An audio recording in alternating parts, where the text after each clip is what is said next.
Okay, Okay. we're probably going to be it. The four of us. Is that even a quorum, or does it matter if we have a quorum or not, or? Well, that's a shame. I know that Derlin had said he could do today. So, and I think we're missing Lily and Wendell as our other regulars, right?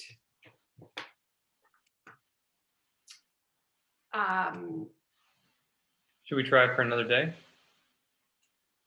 Well, tomorrow was our regular day, but neither Scott nor I could make it tomorrow. So he said, you can go ahead, but we don't have anybody to take notes on it. Somebody else would have to fill in for both of us. So I can send an email to Wendell or see if he's going to join us, or Lily. I didn't send a reminder to everybody. And there's a lot to talk about. Yeah.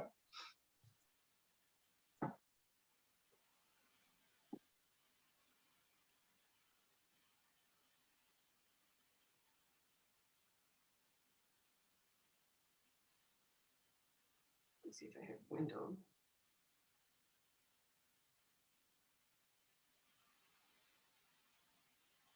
Yeah, I'll try that too. Okay. I can give you some updates if you like. I guess we can still have a meeting, but we can't vote on anything. Is that fair? Right. So we can't probably even approve the minutes, right? Probably not. Okay. Why don't you tell us about the Board of Selectmen meeting? And I apologize. I'm being pulled in so many directions right now. I know. I can't think straight between my grandchildren and my job and everything else. But Yes. anyway, so my apologies. So I did attend the Board of Selectmen meeting on Monday of this week, and they gave us approval for moving ahead with the Vetro fiber map process, and said that the Solmesville fire station as a central office was fine. There'll be lots of details to work out on that. We don't know how much space is needed, et cetera, but they did give approval for that.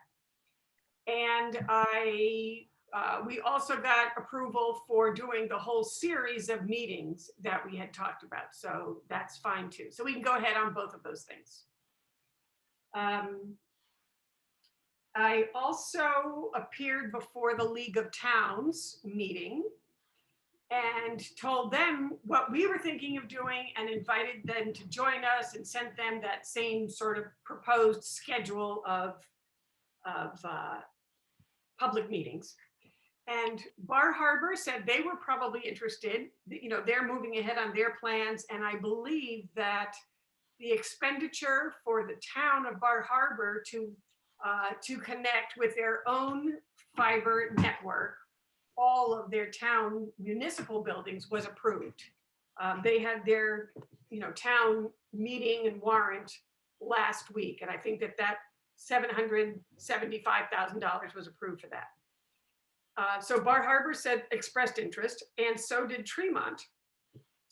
And Tremont town manager Chris Saunders, he will be actually leaving his post soon.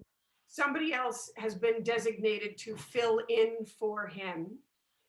And I got an email from them earlier this week that their town, their Board of Selectmen, also expressed interest and authorized the town manager to participate with us as they see fit, or if necessary, to designate someone else from the town. Said, it's a new town it's going to be a new town manager. He's going to have a learning curve. He's also the code enforcement officer, and they're might be going through some other changes as well. So he may be kind of busy. So he can designate somebody else to work with us. So I wrote them both back and said, this is great news. When we have a schedule, we'll, our meetings are public. If you want to join us, that's fine. And I sent him the agenda for today's meeting. And said, you know, we work with Island Institute. It'd be a good connection for them as well. If they want to join any of our public meetings, that's great. We don't have a formal way of organizing ourselves with them, but we might get to that point. But if they wanted to start attending our meetings, that would be good. So that's what I know on that. And there was an article in the Islander about that. So word is out that the League of Towns is, you know, talking about this. And actually, I got an email from the Maine Broadband Coalition, and they picked up the article in the Islander as well. So I heard that. it's in that thing as well. So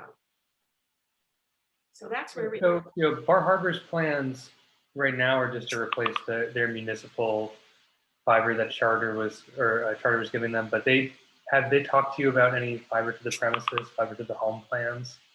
No, we had a meeting with them earlier, you know, a while back, and it was between our committee and the I think that their Bar Harbor IT person joined our committee, maybe along with Brian Lippold, who is their person, the consultant, Casco Bay Advisors, who was working with the town to do their planning.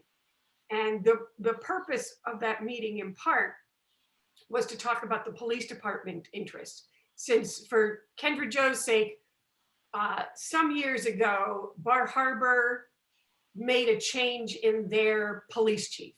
And rather than hiring somebody new, they asked for an interim arrangement to borrow and share the Mount Desert police chief.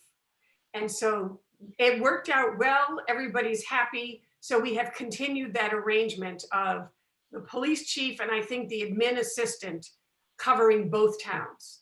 And they have kind of fused in different ways so that, you know, if there's a patrol officer who's paid by the town of Bar Harbor, but he lives closer to Mount Desert, he can come over to the Mount Desert police station and check in there. They kind of merge the territories that they cover. So it's a good working relationship, but they have been operating under two separate systems for their connectivity, for their tracking, their communication style, et cetera. They would like to merge these two systems and do that with a fiber connection between our Mount Desert Police Department, which is located in our town office in Northeast Harbor, and the to be constructed network of municipal services for the town of Bar Harbor. So the high school would be the junction point for these two towns. So Casco Bay did a study for us to say, this is how many miles, these are the poles, this is what we would assume it's going to cost for make ready for the installation, just to connect the police department from our town office to the high school. So as a part of that conversation, we talked with the IT person from the town of Bar Harbor, who said that they were looking at connecting all of their municipal facilities. And that includes, you know, the dump, the sewage treatment plants, the fire stations, et cetera. So whatever they have, and it covers a pretty good space, you know, pretty good territory in different facilities all over the place. And they were thinking long-term, this could be a backbone for expanding it to, you know, private networks, either leasing space to service providers, or maybe even to someplace like a big hotel, like the Ocean Properties, which has 13 different hotels in Bar Harbor. They could create their own virtual network. So that while it's a municipal network to begin with, and they might be advantages of not having to pay make-ready fees on poles, you know, they're thinking that this is the first step in a fiber to the premises arrangement. So that's all I know about that. Thank you.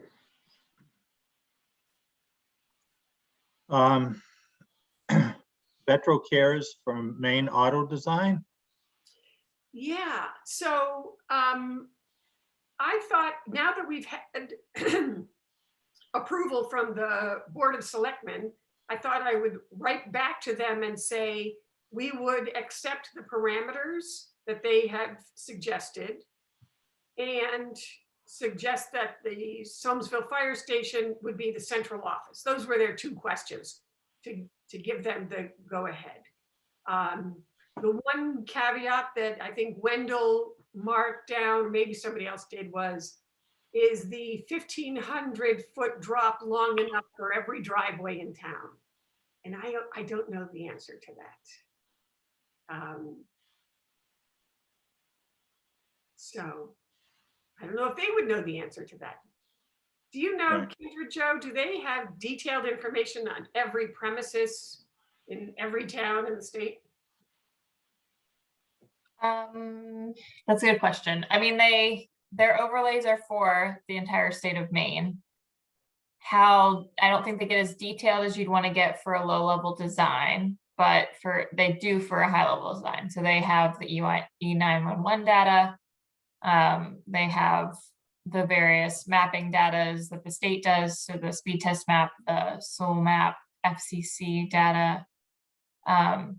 And then I believe towns can add in their own data layers if they have, more information because of surveying or something like that. Mhm.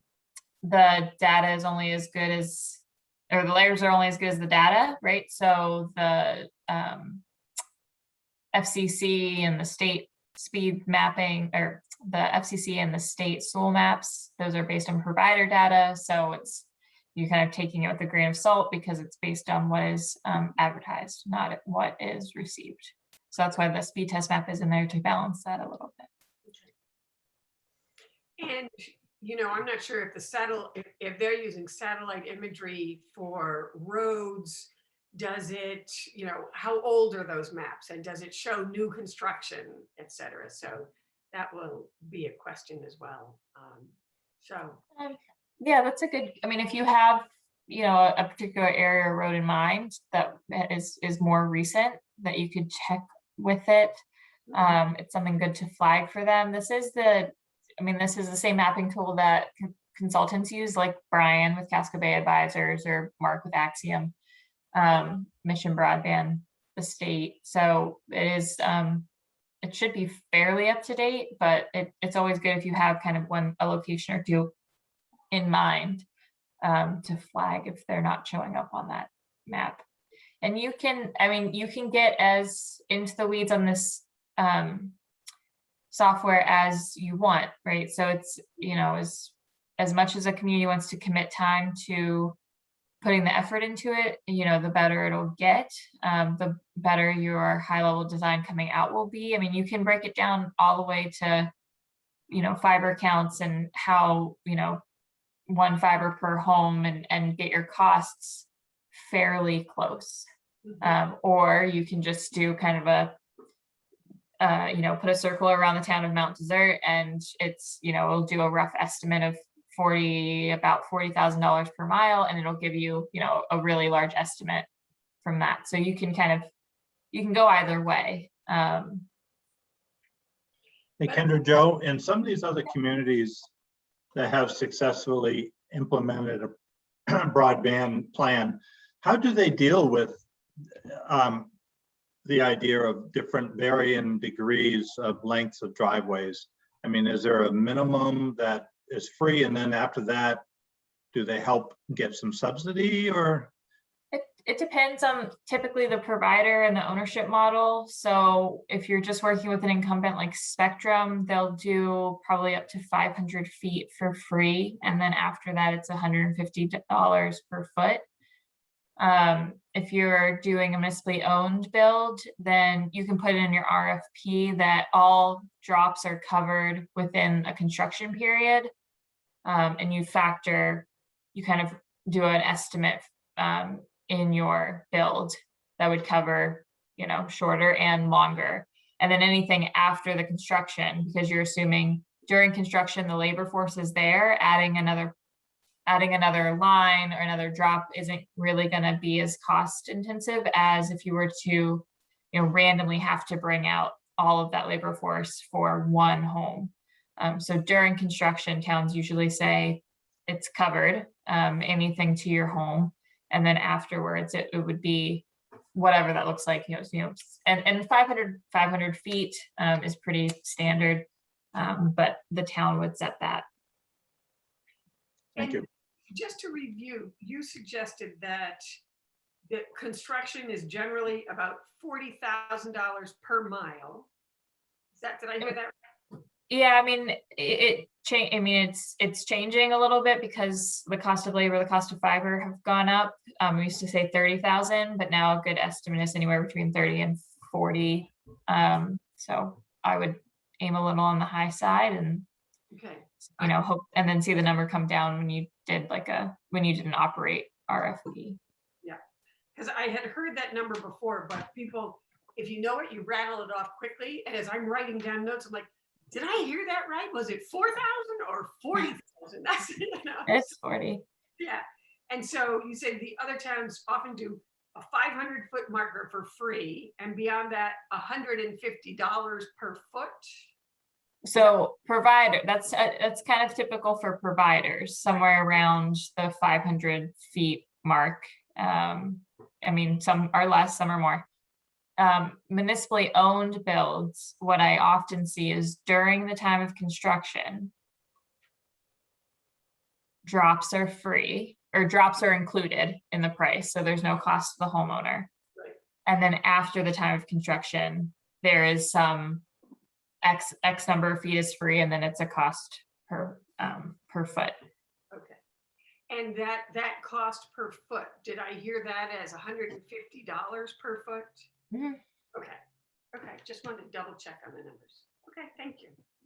Yeah, and that's a point of negotiation, when you're, if you enter into a private-public partnership, you can start to negotiate some of those numbers. And Okay. So on Vetro, should I get back to them and tell them, yes, we want to go ahead. We have the green light for the auto design, and we will stick with their parameters, and here's what we're thinking of. Does that make sense? Yeah, it does to me. Okay. So, And you have the blessing from the selectmen, right? exactly, yes.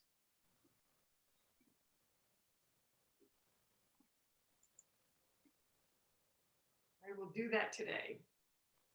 And he said it would take about 2 weeks to get that auto design done. So are we ready to move on to community engagement events?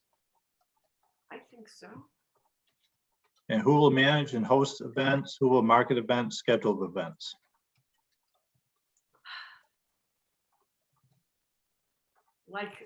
This is the thing. Like you, Scott, I'm feeling a little overwhelmed. Yeah. And I think we want to do these, and I think we have a plan for what meetings we want to do, and we want to do them every other week, and I can easily put them on a calendar, and I'll be there for them all. But I'm thinking that this would be this committee that would do it, right? And so we would sort of be the host, and we could do it with our usual broadband link for this, do you think? And I can run that by Kyle or Derlin. But we already have this link out here now for broadband. Why not stick with it? But once we get into a meeting, I'm thinking, all right, who's going to act as the host or the MC from this committee? Right. Well,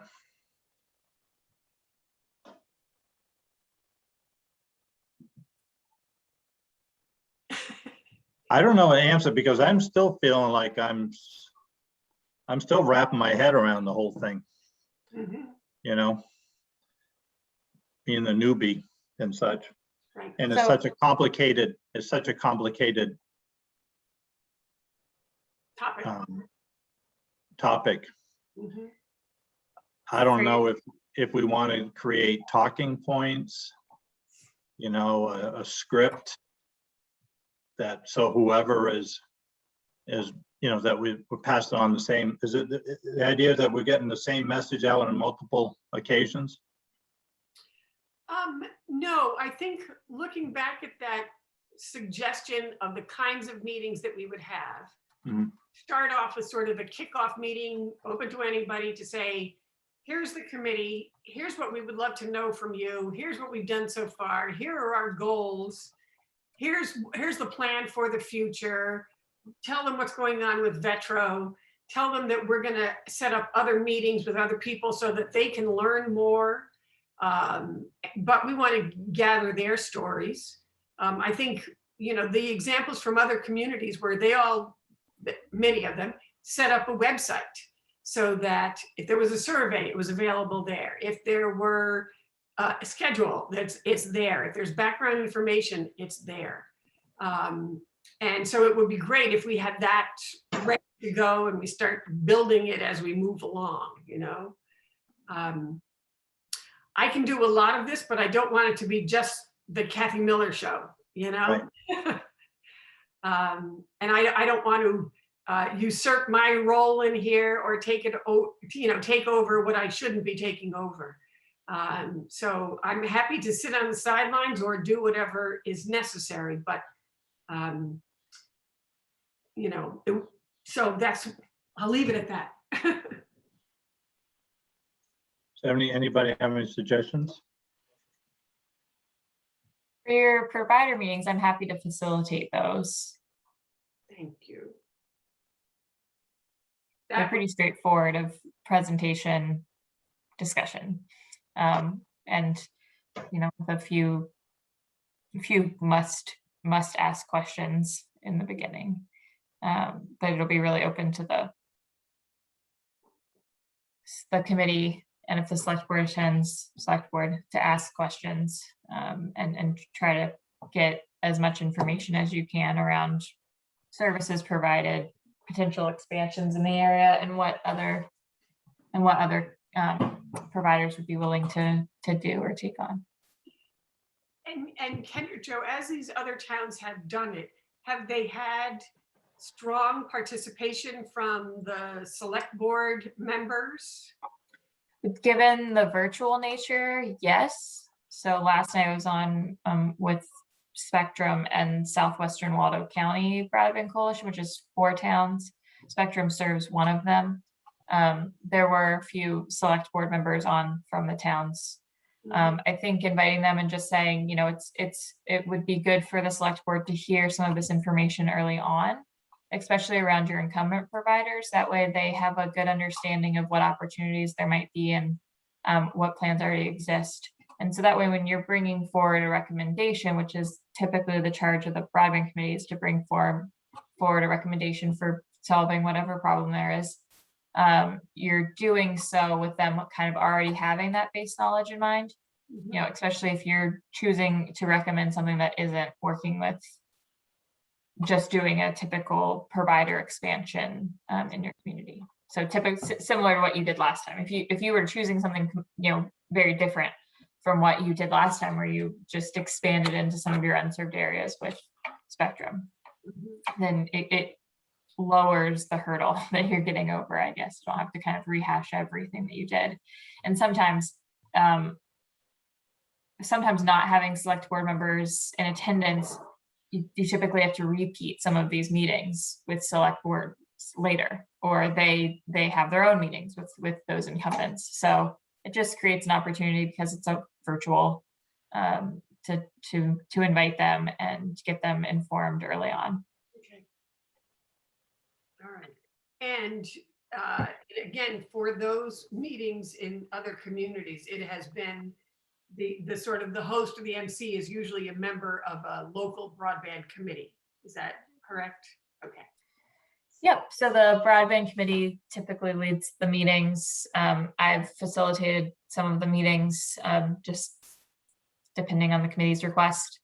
And it typically is pretty smooth. If it's open to the public, which it sounds like these would be, the questions that are verbally asked only come from the committee and select board. The public could submit a question in the chat, but they can't come off mute and ask their question. This just kind of prevents the get up on your soapbox and complain about customer service. Right, okay. Good. And in that regard, then, do they set it up more as a webinar rather than as just a public Zoom meeting? Or is it just, they just state that in the beginning, that if you have a question, put it in the chat box? Yeah, we just state it early in the beginning and say that if, we're going to be pretty controlled with our ability to mute people. Yes, okay. So making a couple of co-hosts from the committee, that way you can monitor people that are coming on and off or have feedback on their mics. Okay, so it's not an open mic format. Right. Right, okay. Oh, yeah, only the committee and the select board. Yeah, okay. And then the facilitator or moderator would ask the questions in the chat as they kind of saw fit. If there was community members will come up with really good questions. It's just it's just removing the risk. Yes. I mean, they might not always be great, but they are giving their time to come, and so trying to save them from being attacked is a good thing. You want them to keep coming back to towns, and You do want them to keep coming back, and there's not much they can do. I mean, there's not much Melinda Kinney from Spectrum can do for some of the on the ground issues that customers face. Okay. All right. Well, I'll put the offer out there, Scott. I would be happy to be the MC and to facilitate things for any of those meetings if that was welcomed. Could you remind me of the timeline for those meetings? Well, originally we said we were hoping to get it done before school got out, but I think tomorrow is the last day of school. And we only got permission from the Board of Selectmen to go forward with this on Monday. So the idea of doing it before school was out just didn't seem reasonable. So Right. I think as soon as, I think we need to set a schedule and try and do it every couple of weeks to have the next meeting, so that we don't lose momentum. But we need to allow enough time to advertise and promote so we have enough people showing up at the meeting. And I still haven't heard, I don't know that they have made a decision yet if the summer residents are having their meeting live this summer or not. That's in July. But it was, we can still get word out to the Summer Residents Association about this so that we have their input as well as year-round residents anyway, so. Well, the reason I asked that question is I'm just thinking realistically that, this summer, our captive audience, and that's probably too broad a term, are going to be more summer residents, right? And this is the opportunity to get in touch with summer residents. Right. But I just think that the average year-round person, you know how it is, we're all just so hectic during the summertime. I just don't see how we're going to get a lot of, and yet I don't want to lose momentum either. And I don't know if that just throws a wrench into, do we have limitations in times of time that we have to get these things done or not? We could probably go as slowly as we wanted to, but then we might be hurting ourselves in terms of availability of funding down the road. If we're not, the process is going to take us a while. And right. If we start it until the fall, what's a good time to do it? I think that the whole process is going to take a while. And if we hold off to start it, we might find that we're not far enough along in a process to make ourselves available for funding opportunities. We won't be at the front of the line in any case. Mm-hmm. We might not be qualified for them anyway, because this town might have, too good a service, too high income, whatever it is, that we wouldn't meet the criteria anyway. some of it depends on what the Connect Maine Authority does on their decision for what is considered unserved. Mhm. Do you know yet, Kendra Jo, what the status of that decision is? Yeah, they decided today, unserved 50/10. So you're looking at basically everything that's not cable, and billed to broadband standard 100/100. So that is a firm thing as of today. Yes, that'll be taken into the next grant round. Okay, good. So that opens up a lot of possibilities for our being unserved or underserved. Yeah, it does. And it also, so I don't want to get confused about underserved. Underserved is a concept around geography. So if one person in a census block is served, everyone's technically served. Is the way the underserved definition is. It's not necessarily that you have the in between. It's a federal definition that we just try to stay away from, because it's kind of ridiculous. But for underserved, there will be a new window open. I don't know if it opened today or if it'll open at the next. I can look back at the notes for the Connect Maine Authority meeting, but there will be a window open for towns to submit their mapping around unserved, and then it provides a window opportunity for providers to challenge that information. And so it just gives the community the opportunity to say, Connect Maine Authority, your maps aren't very great. We've surveyed our community, or we've mapped our community, and these are the areas that we feel are underserved or are unserved. And then the providers have 30 days to challenge it. If they don't challenge, then it's accepted. If they challenge, but the Connect Maine Authority does not, agree with, or if it's not enough evidence that they've provided to overturn what the town has said, then the town's mapping gets pulled forward as the new kind of map definition of that community. And those areas that the town designated as unserved are what are the areas that can seek funding. So typically it creates more areas than the Connect Maine Authority maps would. That will be open through this summer. And then the idea that September is when round 2 would probably be opened for funding. It would be on the 50/10 with 100/100 build to standard. So any provider, even if you say you partner with Spectrum to fill in the gaps or do upgrades, they would have to do so to be able to provide 100/100. Cable can do that, but they need to put in, first rate equipment, which is just equipment that we typically don't see in rural areas in Maine, to get cable to provide that level of speed. So it's not that it's necessarily saying fiber only, it's just saying that fiber is probably the easier bet, because that equipment just hasn't been put in place around cable in Maine.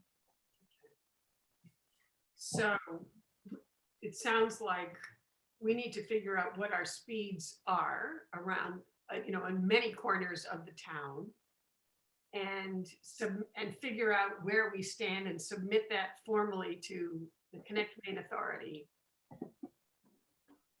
even if we don't go forward with this in September and apply for anything, because I don't think we're going to be ready in September to say what we want to do. And that's okay. It's just, even if you don't plan to seek funding in round 2, we have to consider that there will be federal funding coming in potentially to the Connect Maine Authority that they could use in other grant rounds. And it's unclear how often the only reason they're reopening the unserved window, the unserved designation window this summer, is because of this speed change.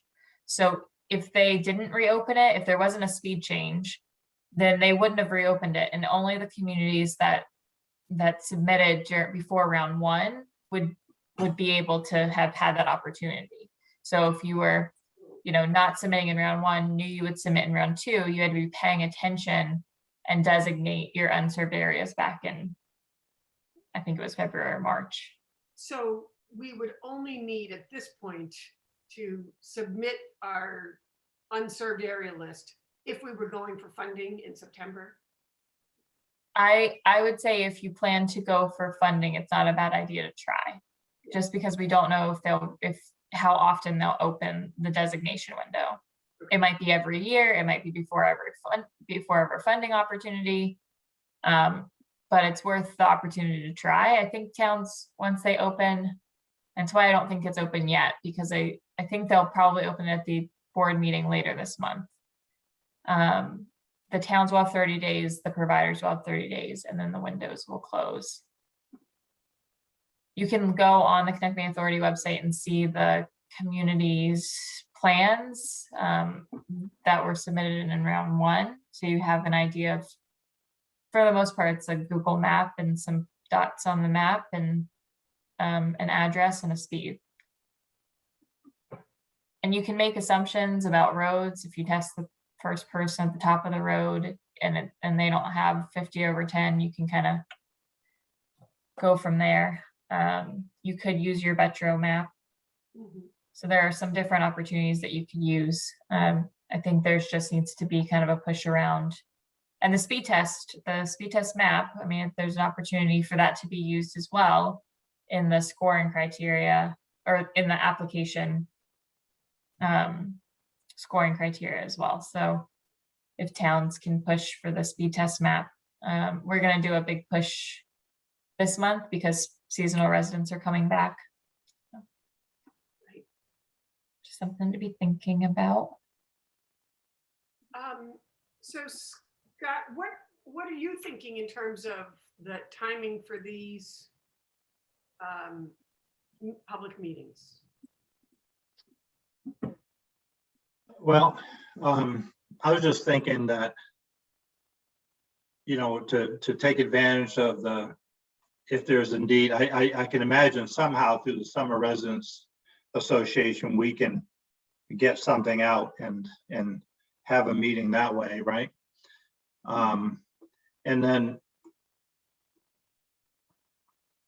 I think every 2 weeks sounds difficult to pull off. The problem with me is the nature of my job. I never know I almost had to do a showing this afternoon, but it fell through. I have my clients and they can only be available and, every whenever, So, and I should mention, I'm more than happy to co-host with you, Kathy, any of those meetings until we figure out what it's going to look like. Then maybe I or more people would feel more comfortable hosting them. And I think, part of this is, scheduling is, yes, everyone's busy. And if we want to have meetings with incumbents, we have to work around their schedule. And I started to have a phone conversation like, okay, I'm flat out for 2 weeks. So we haven't even had the phone call, Kendra and Joe, after you connected us. And the same for, Peggy from the Connect Maine Authority, et cetera. They're all busy too. So right. Even if our ideal were to do something every couple of weeks, the availability of the people we want to engage might not be there. So right. I think we can. That's what I'm more concerned about too, is especially year-round folks, because this is the time that everybody is working, and sometimes working more than one job. So yeah, and that condition will go until well into the fall. So do we start this in, at the end of October, and then we run into all the holiday seasons, and then we have that problem, Yeah, I think we can certainly, in my mind, schedule something through the SRA, and then do at least one meeting to the general public just to get a feel of what type of participation we'll get. So it might be closer to once a month, by the time everything shakes out. But I do have a question. So when the last time the work was done and an expanded broadband where I am, Pretty Marsh area. Mhm. Was that Connect Maine money? You know, I was not involved in it at all. I think the town put in some money and they got some grants, and it could have been Connect Maine Authority that did it. I think it is Connect Maine Authority funding I think in Okay. partnership with Spectrum. I think that's good because that kind of tells us, because I think one of the questions Kathy had was, we don't even know if we're going to qualify for funding or not. So we got it before, so there's a chance we can get it again, right? Well, but now that problem is solved out there. Right, in that one area, yeah. Exactly.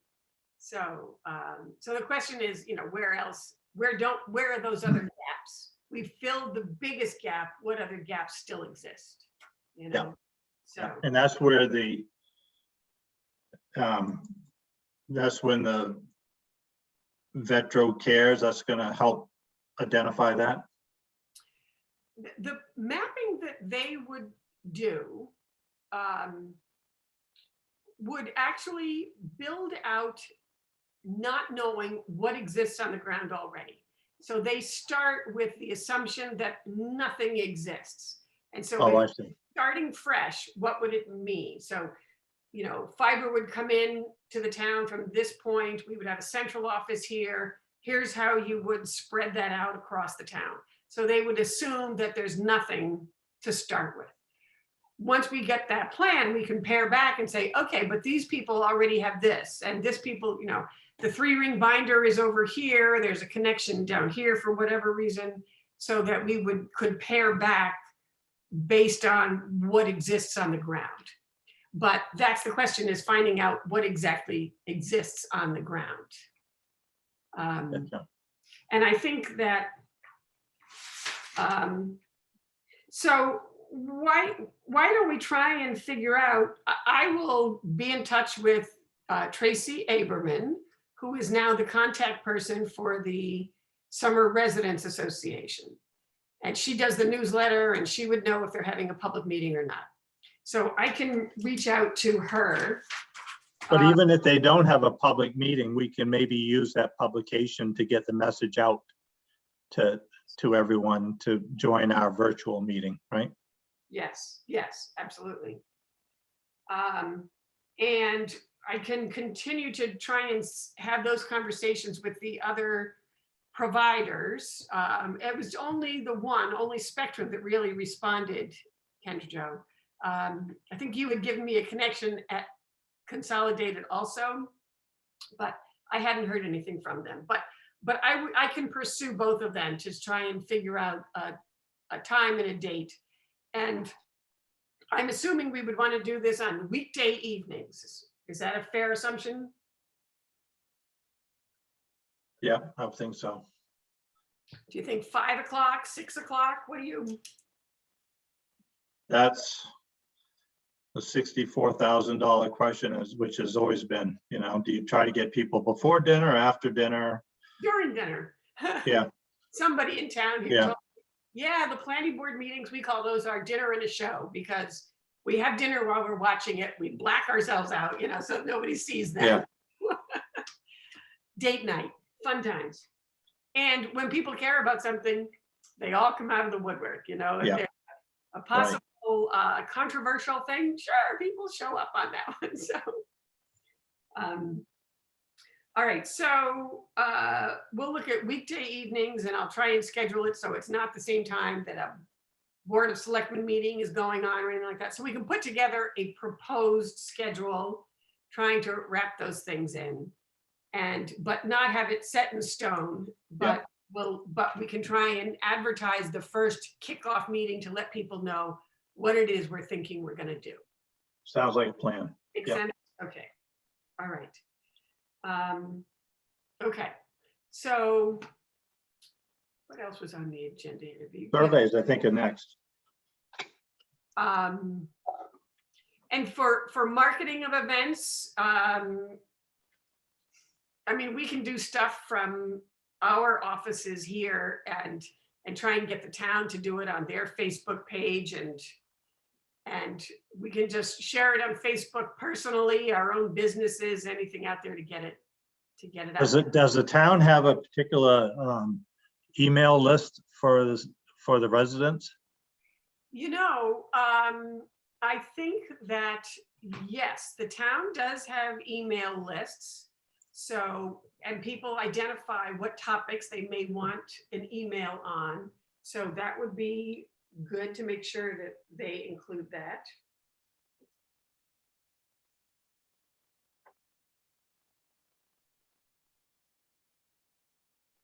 Okay.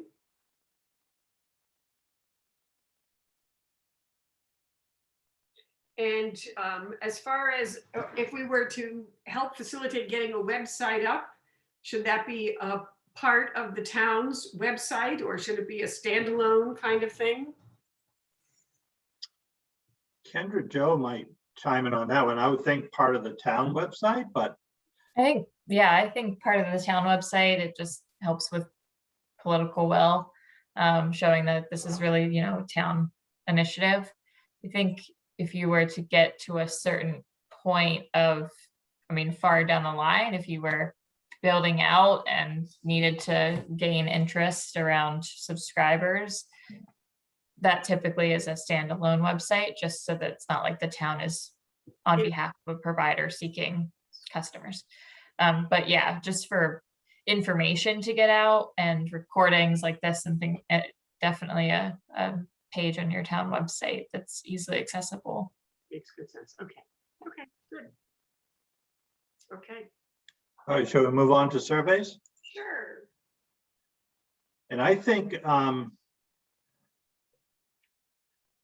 was looking at the Newcastle survey that I thought included a lot of things I was looking for, but I like the fact that Pete said he went through and kind of collated. So I wonder if that's a good starting point.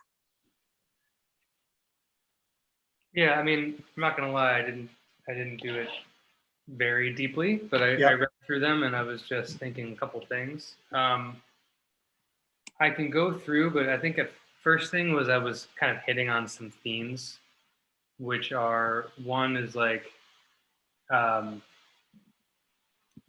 much do we care about potential business growth? So there were a lot of questions about, do you use this for remote work? Would you be able to get a job? Would you be able to make more money? So kind of things about how internet might be used for business from the home. So I think that could be something that maybe it's kind of in Kathy's camp in terms of business development of the town. Mm-hmm. So I'm not sure if we want to go in that direction, but I thought that was useful. I think a big thing, a lot of questions were just about what's your interest in having a municipal service? And I think that's kind of the X million dollar question. And so obviously it's a potential outcome. So we need to figure out like how much information do we need to continue down that path? Do we need to know what are they willing to pay? Or to John's point, what's the minimum or maximum? I forget exactly what he said. And versus like, if Spectrum was available, would you take that or not? There was one question about the bundles, and I actually thought that might be relevant because there's a lot of people who have television. And if we bring out a municipal broadband service, likely that won't have television. Kendra Jo, please correct me if I'm wrong, but I would assume that we would have phone and internet only. And so that might be a non-starter for a lot of people. So that might be an interesting thing to have. I think it depends on the infrastructure that you're putting in place, right? So with fiber, it would be streaming services, and then you frame your messaging around kind of what's your current total cost for communications versus what it would be over fiber with, potentially a voice over IP phone. There are providers that also provide other kinds of phone services over fiber. GWI is one, and then streaming services. And so when you kind of line those up, typically the fiber cost is lower, and then you just have some digital literacy around, you no longer have your cable box. How do you part with that and learn a new kind of a newer system? Right. It can be a barrier, don't get me wrong. There's people are finally comfortable with cable boxes after however many years. And so it can be a little bit of a barrier, just because the concept of everything streaming on your TV, right? But And the other kind of point that I kept seeing come up, at least on a few of them, was about what programs, what training would you be interested in, or what programs would you attend some virtual events? And so I wasn't sure how much of that we're going to be getting into, and the conversation we just had, but like in the auspices of digital equity, are we looking at not just providing, trying to facilitate more broadband service, either municipally or privately, but are there other services that we're trying to provide? And should we ask this question so we know if there is a need? For instance, you know, I need to know how to use my computer? I need to know how to log in. I need to, I wasn't sure if that was kind of in the purview of the committee or not. I would think it is. I don't know that, you know, the committee is not going to be in a position to do training, but as a committee, I think we can say, you know, there's a great interest in this arena of learning how to do something. What resources does the town have, whether it's through like adult education, something going on through that program, or should we connect with some other resource to do that? Or is this a private thing? You know, so-and-so does private one-on-one lessons in your home if that's what you wanted, and we can help promote those things, you know, that call Ben, or Wendell does, you know, Wendell does IT stuff. He comes to our house all the time to set something up, you know. Not So what happens to the survey results?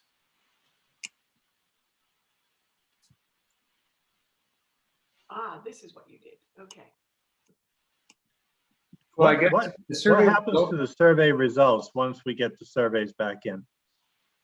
somebody would probably have to put them into a spreadsheet, or just record them. And my guess is we'll have a digital and a paper version of the survey. So we'll want to kind of collect it all into one place, and we just have that. Could the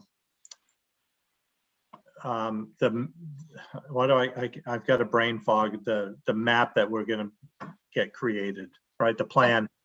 Could those results go in and help to quantify, you know, who has what, when, and how?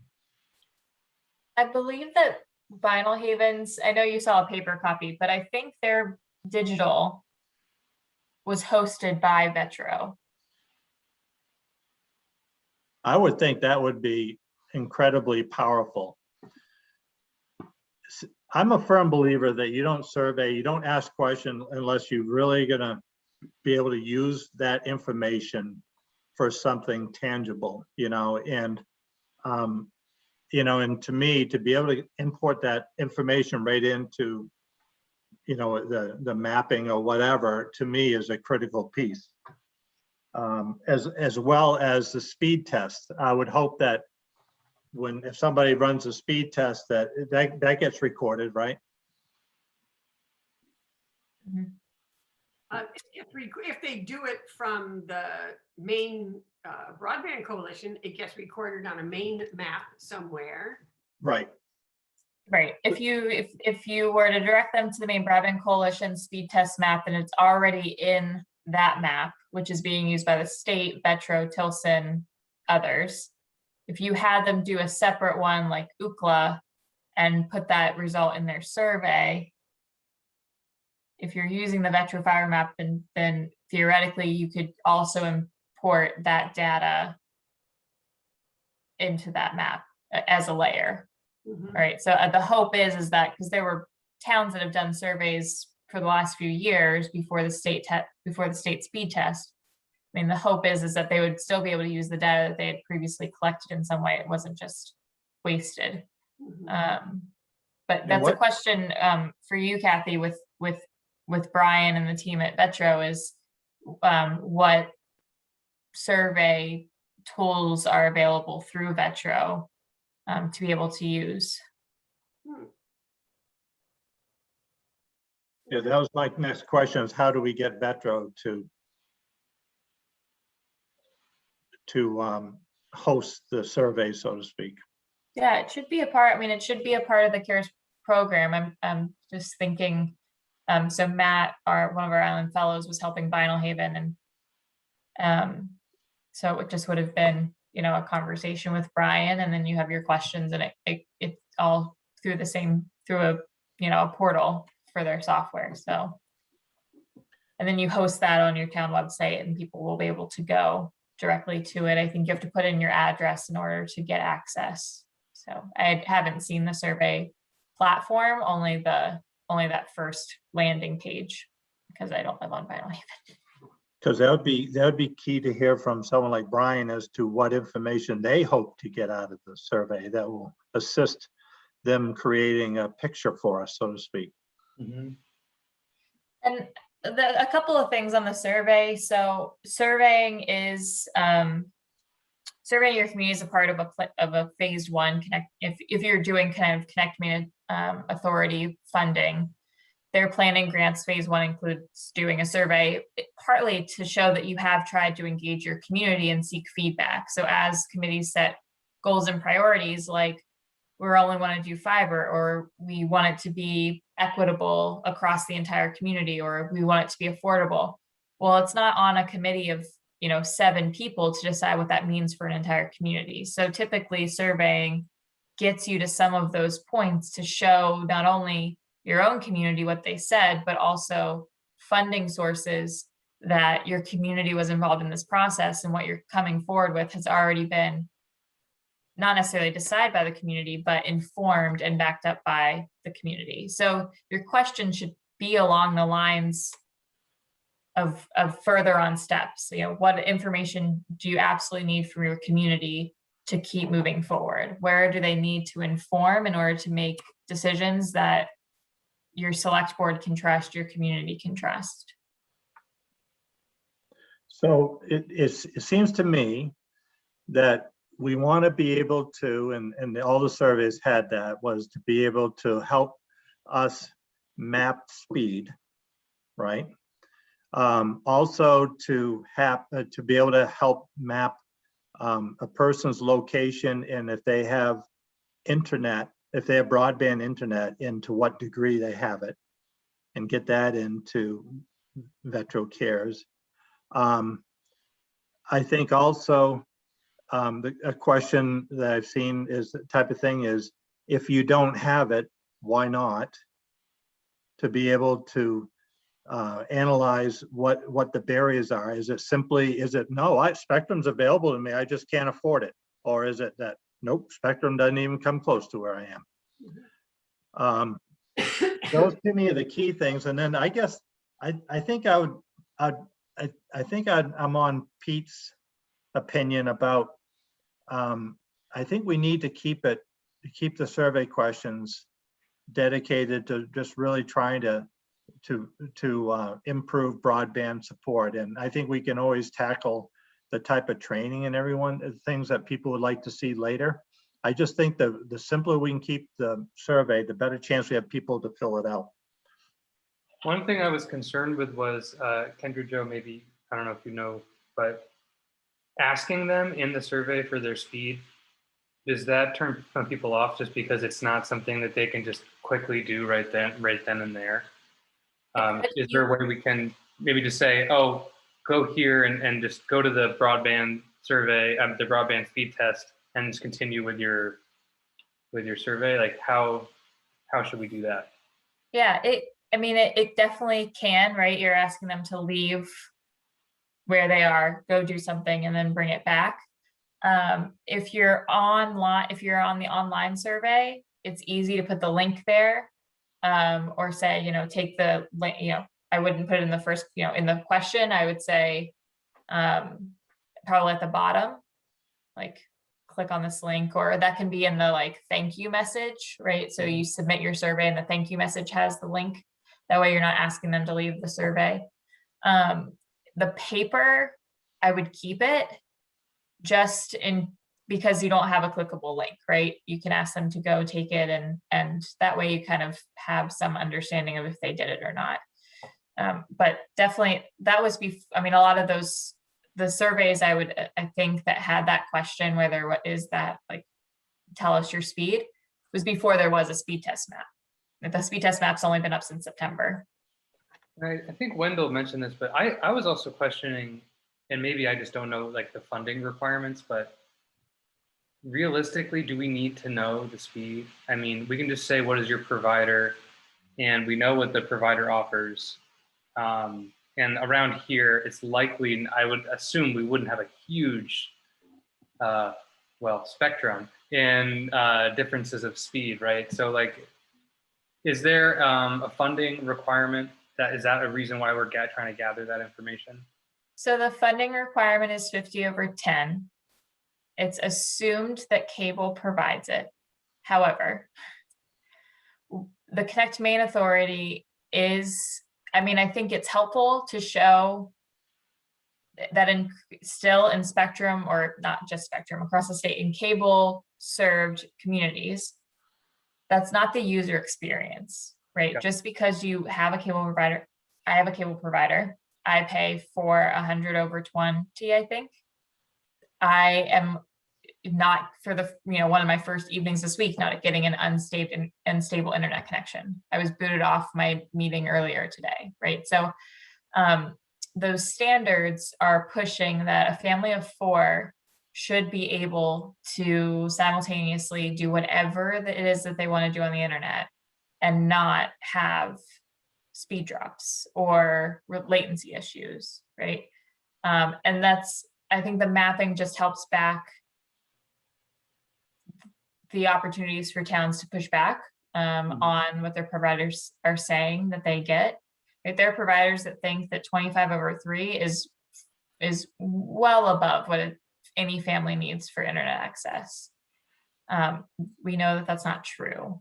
So partly is it helps with some funding. It also helps change policy. Got it. That's me being selfish and saying, like, I want to see as many dots as I can on this map. So there are things that we want to be asking to kind of set ourselves up for things like funding. Like, for instance, you mentioned family of 4.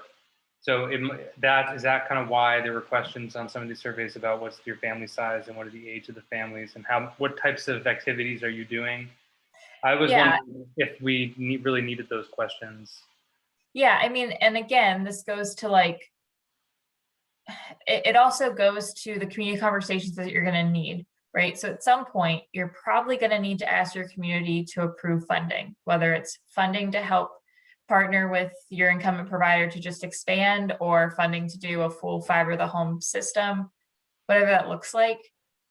Internet has always been kind of personal, and there will definitely be people in your community that do not understand why anyone needs a better connection, right? Why, if I just use the internet to check Facebook and email, 5/1 probably would get, get what I need done. But that doesn't communicate that this is a community issue with a need for a community solution. So it's not always for funding. It's also for showing your community what your community looks like in terms of internet use and in terms of service. The map has been really powerful for communities to point to and say, this is our community. There's a lot of red, there's a lot of black, there's, there is some green here and there, but that's in the downtown area. And what's interesting is I think that there are so many people who are doing business from their home. You don't know that until we ask that, it's a huge range of businesses, Pete, your business was out of your home until you moved into Northeast, right? And that was, that's a technology intensive business you've got going on. My husband's business is all from home, and lots of people do stuff. And I think that if we can say people are using this for business purposes from this address, and it's not just on Main Street in Northeast Harbor, but it's all over the town, that's a viable reason to say we need to have sufficient access to speed all over the town for business, as well as watching movies, checking Facebook or email. you So know? that last one, I thought this was an interesting question that Swans put, which is like, would you spend more time here if you had a better internet access? And I think, especially now after COVID, there is like almost no opportunity to buy a home on the island. So we're going to hit a huge hurdle in terms of community growth. And we like clearly, I mean, I'm preaching to the choir, but this could potentially be an alternative where it's like, okay, we don't have more homes, but let's try to fill the homes as much as possible that we do have. And if perchance one of the reasons why people aren't spending as much time here is because they can't do their remote work here as reliably, then that could be a huge benefit to the community. So I would see, you know, because we're seasonal, we want to ask, are you a seasonal resident? Like, kind of what's the nature of why you're here? I think we should ask these questions about, do you work from home, and can this enable you? And can this enable your family to be on the island more to help grow the community? So I thought those were interesting questions. Yeah, and I think, Kathy, if I remember correctly, one of our first phone calls was, you know, especially Mount Desert 365, this desire to see a stronger year-round community, even if that means seasonal residents are becoming year-round. So being able to show that this is a, you know, a utility that would enable people to stay and grow the community itself. You know, the National Realtors Association did a survey, and the number one issue across the nation that realtors face and hear about is broadband. The second was affordable housing, and the third was sewer and septic. So broadband trumping affordable housing, and septic issues and sewer, I guess, is pretty big, you know, and that's the number one question that people are asking. And that's the COVID year. You know? Yeah. It has just shined a light on the need across so many spectrums to be able to access stuff. So I was struck by a similar, and maybe it's because they all came from the same source, but a number of those surveys reflected each other. They had the same kind of format. And I wondered, did one start and the others pick it up and say, oh yeah, that will work for us too? Is that? Yeah, I mean, so similar to this, well, most of these communities are ones that we've worked with, but, you know, similar to this, we no reason to recreate the wheel, right? If there have been successful surveys elsewhere. And most, like I kind of said in the beginning, most of these surveys are around kind of the same time frame where you're trying to get the same information from your community for similar purposes. I think as you get farther along, and you might survey your community for a second time before, you know, probably asking for money or putting forward a recommendation to your select board, that's when the questions get very direct and become, you know, are you a landowner or resident? Are you a taxpayer?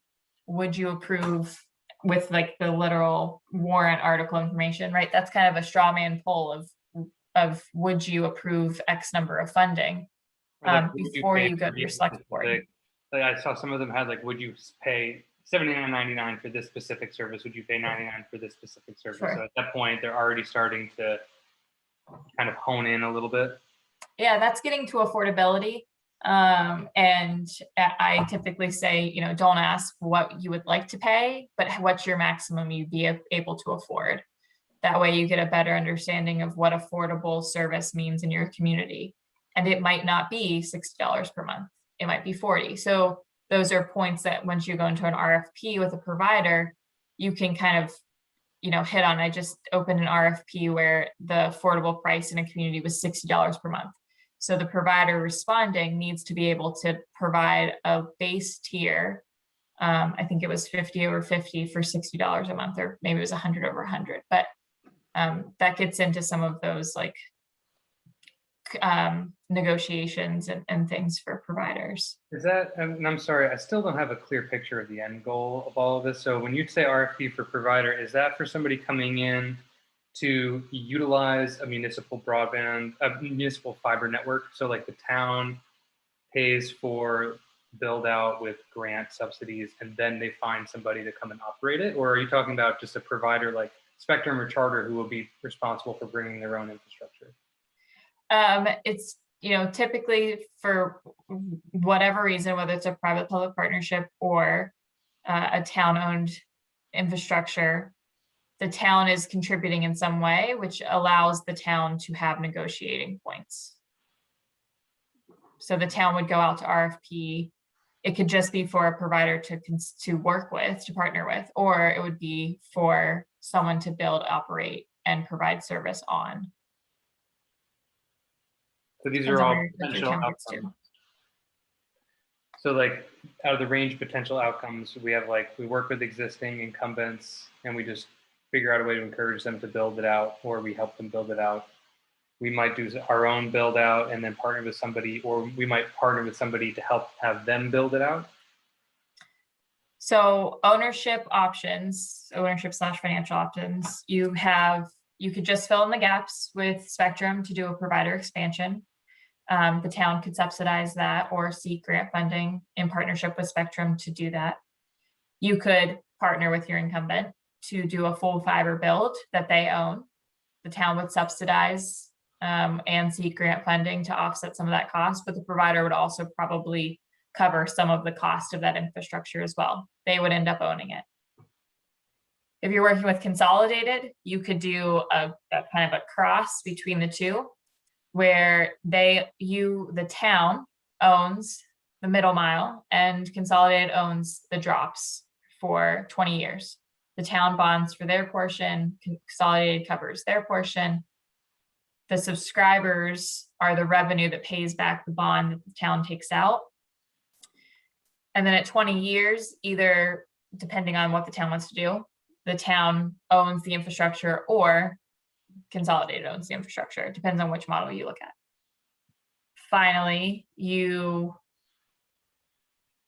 own your own infrastructure and you lease out to operate on either an open or closed network. So one provider or multiple providers. Would it So make it's getting sense? to be Sorry, Scott. 5:20, and I don't know how long people can stay, but we're approaching an hour and a half, which I always feel like that's probably more than any meeting should happen. But do we need to get through all those survey questions now, or? I don't think we do necessarily right Yeah. now. Well, maybe we find out from Vetro, right? If they would, Yes. if they could be our resource, as far as they could manage the survey, and find out from them what they feel are the most important questions from their vantage point, what they would help them with their build out, right? As far as their planning. Yes, I would think it's important to figure out what, if there's a survey going out, what critical information do they want to make sure is included in there? Yeah. But does Vetro do surveying? I wasn't aware that they would do that kind of thing. Do they? So like I said, so Vinyl Haven's online survey was hosted on Vetro's platform. Okay.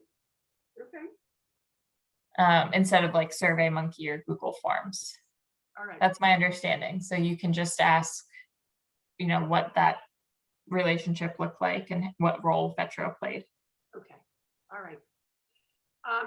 I think it would be helpful to have other committee members weigh in, and I started to look at, I looked at all of the surveys and I thought, okay, there's a pattern here, repetition. Let's pick out what we think and tailor it to our own town, because some of those communities were further along in their process. And so I don't think we're ready to ask questions about, would you support this grant application or that funding source? And we're not there yet, but we might want to do a survey about that later on. Right. I want to put the cart before the horse. Right. Because we don't know what it is we have or what it is we're going to need until we get this conversation going, I think. So there may be a follow-up survey to say, would you support this way of doing business or that way of doing business? Well, why don't we do this, is you get some information from Vetro about the possibility of hosting that survey and what they would be asking. And I'm wondering if we should try to pull people together like a week from now to try to at least take care of that survey bit of it. And we might decide, like you said, these are right now, all with Vetro's help, all we're going to do is figure out, what people have, where they live, you know, speed, maybe, I don't know, just those basic things, and we decide as a committee that we do a follow-up survey somewhere time later with some of the other information. Knowing that we want to include information that Connect Maine would want to see that we're, you know, that we're collecting, but it sounds like from Kendra Joe, it sounds like just the fact of surveying people and not necessarily what we're asking them is the key part, right? Trying to involve people, trying to create community involvement. Is that right, Kendra Joe? Yes, yeah, I mean, you don't want to waste a survey right, because you don't want to be coming back to them 3, 4, 5 times Right. with questions.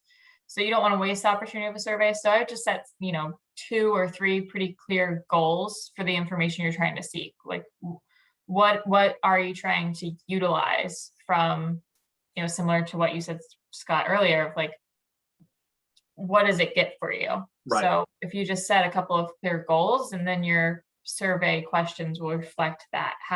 And it can be as simple as, trying to figure out the landscape of your community when it comes to connectivity. Yeah. And so your questions would be around that, or what is affordability, what's affordable in our community? And some of your questions might get asked, in the second time around. You might have 1 or 2 duplicates, because things change as people hear more from you, as they've gone through a pandemic. People change around internet. So, But I mean, you could also ask what people think the role of the town is in a broadband solution. Mhm. Right. That will give you some kind of idea around what their appetite might be for investments or partnerships, or, things like that. does anybody ever ask the very basic question on a scale of 1 to 10 or 1 to 5? How important is high-speed internet to your life or to your family's life? It's not Probably in a more roundabout way. Yeah. But yeah. And I think that's what some of the questions of, how many users, how many devices, like, I think there are other questions that people ask to get to that. And some of that is I think the Swans Island, they were going after a very specific federal grant that required a little bit deeper data into like what homes looked like, an EDA grant. So, I don't think that you need to get so in the weeds. But I'd also consider what has been the history of your community in making investments in infrastructure, or investments in, I would say, maybe atypical things, right? Like, and then going from there with some of your questions. I mean, there are communities like Southport Island invested $2 million to buy a beach to make sure there was always public access. And the select board was pretty firm on, if we can buy a beach, we can build broadband, right? So that was their thing. Like, if our community came around on a beach, we could probably come around on some broadband infrastructure. Other towns find it hard to even pass the school budget. So, it's understanding your own town too. So we have free garbage pickup. There you go. Right Moving there. So why don't the 4 of us right now look at our calendars and see what would work for us as a starting point? And again, I think it can be a fairly quick meeting if we're just going to focus on the survey, especially if you have some information from Metro, Kathy, don't you think? Yes, I do. Because I think the clock is ticking. The town will be sending out their mailing for tax Yep. bill, and we want to include something in there. I could do next Thursday, the 17th at 4 or whatever. I could do Tuesday or Thursday.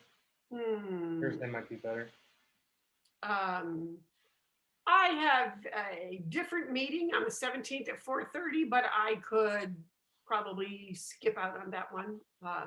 I'm on 4 different town committees, so I'm like, okay, can't do them all. I Okay. could also do something like 7 o'clock or 7:30. Yeah, I could do later in the evening. Doesn't matter to me. That would work. What would you like? 17th? 17th at what time? 7? 7:30 is probably best for me. Kendra Joe, what works for you? I could come for most of that. I just have to put a He's small not child happy down for bed. with this sometimes. idea of evening work. I'm in communities most evenings. But yeah, I can at least come for half of that if it's at 7:30. Okay, let's say 7:30 then. And Alright. Kathy, you'd be kind enough to get that out to others, just let them know that we're gonna be meeting then. June 17 at 7:30, and everybody should come having read those other surveys and put in the questions that they think are going to be most important and or what their Yep. goals are for the survey. And I think what we'll do, is hopefully that we'll have more committee members. Let's start that meeting off, but just a quick recap of what we decided as far as, you'll have information, so we don't have to rehash some of the stuff. Right. And then what information we received from Vetro, then we can open up to feedback about other survey questions. Okay. Kendra Joe, would 7 be better for you? 7, I could come for a full hour. 7:30, I'll come for half an hour, 45 minutes. I can make 7 work. Or I could come a little late. 7 o'clock is fine with me. Okay, sounds good. All right. So 17th at 7 o'clock. Sounds good. Okay. All right. Thank you. Do you think that would be an official meeting that we have to make public and advertise and everything else, or this is just a work meeting, a special work meeting of this committee? I'd say it's a work session. Yeah. Okay. All right. All in favor? Aye. Opposed? Okay. All right, good. Okay. Awesome. Thank Thank you. you, everybody. Thank you. All right. Bye. Okay. Bye.